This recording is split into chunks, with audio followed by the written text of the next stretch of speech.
Hey, this is Carl Cox, $4 Million Strategist. We are here at TCU, Fort Worth, Texas, on location, recording our $4 Million Strategist. We're excited to have Scott Connors with us. The topic today he's going to talk about is how to grow your business by broadening its customer base.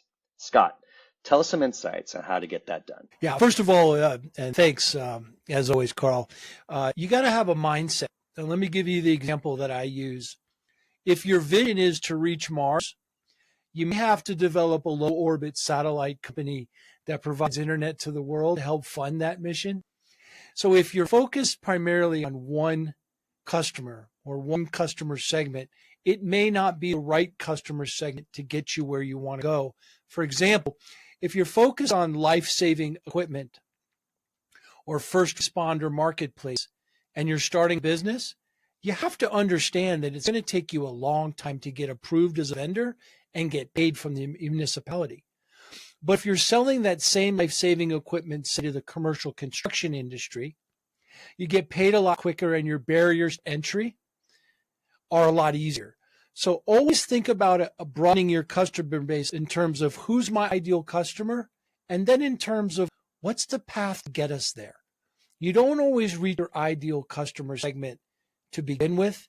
It's an ultimate strategy, not the only strategy. That's brilliant. And so I wanted to pull the string on that a little bit more, right? And so when going through that process, and because I've seen clients, for example, and they'll have one client that's 40 or 50% of their business or more, which is a massive high risk, right? You know, whenever you have that much customer concentration, what do you do to help them get in the mindset of, no, I actually need to let that customer go a bit to grow, right? Because that's the problem, is because they're such a big part of their profits, right? All their focus is there.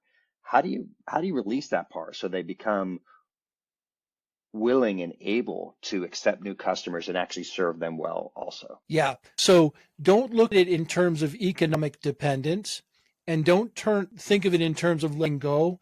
Think of it as in terms of, how do I leverage this existing customer? How do I leverage the profit margin to reinvest in the business to develop the next set of customers? A lot of times we build our business profit and loss based on that economic dependence. But let's take that revenue of that customer and set it aside into a vacuum that allows us to expand and broaden our customer base and build our business independent of it. So it's about using your existing customer that you're economically dependent on as leverage to get into new customer bases. Great insight there, and thank you. It is one of the biggest risks, once again, when we see with clients that they're trying to sell their business and they get stuck. They're absolutely stuck, right? Because they're caught in this, tyranny of the urgent, and they cannot go away from it, and having, once again, different plans. So, Scott, I know you don't have your book out right now, but if you could kind of precursor to it, what are those 4 quick phases that you work with your clients when it comes to designing plans and help making sure it gets done? Yeah, thanks. Great question, Carl. So my book's going to be called Path Action. So what's our action and what's the path to take to get to the actions we want to have happen? Everything starts with culture. So I've developed a 4-step process that allows the company's culture to change. Back to your example about broadening our customer base. The answers to how we do that don't have to come from us as owner operator. They have to come from asking the right questions to the right people. How do I broaden my customer base? Empower the people in your organization. Empower the people around you with that question. Challenge them with your challenges and collaborate on those answers to determine the right path of action. That 4-step process that you referenced, discovery, design, absorption, deployment, is how you apply that process of asking the right questions for direction instead of having to have the answers.